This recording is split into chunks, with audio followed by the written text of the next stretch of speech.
அனைவருக்கும் வணக்கம். நோய் ஏன் ஏற்படுகிறது? இன்னைக்கு ஏற்படக்கூடிய அனைத்து நோய்களுக்கும் காரணம் என்னன்னு கேட்கப்படும் போது அனைவருடைய கருதுகோளும் என்ன இருக்குன்னா, நம்முடைய உடல் தான் காரணம், ஏன்னா உடல்ல ஏற்படுது என்கிற ஒரு சிந்தனை இருக்கு. ஆனா நாம் ஒன்றை புரிந்து கொள்ள வேண்டும்.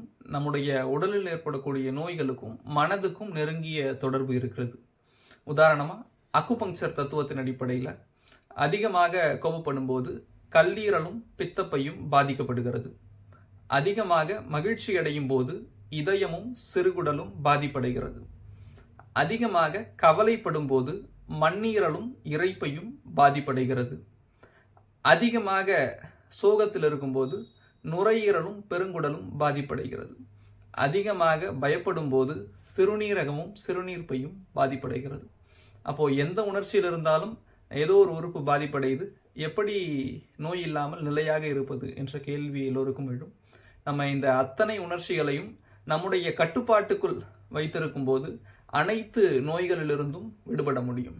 அப்போ உதாரணமா நம்ம ஒரு நோய்க்கு சிகிச்சை எடுக்கிறோம் அப்படின்னா அந்த சிகிச்சை என்பது நம்முடைய உடலுக்கானதாக மட்டும் இருக்கக்கூடாது, நம்முடைய மனதுக்கான சிகிச்சையாக இருக்க வேண்டும்.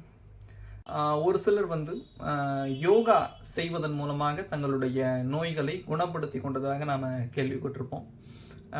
யோகா என்பது உடலை வளைத்து சில ஆசனங்களை செய்வது மட்டுமல்ல, மனதையும் கட்டுப்பாட்டுக்குள் வைக்கக்கூடிய ஒரு பயிற்சி முறை.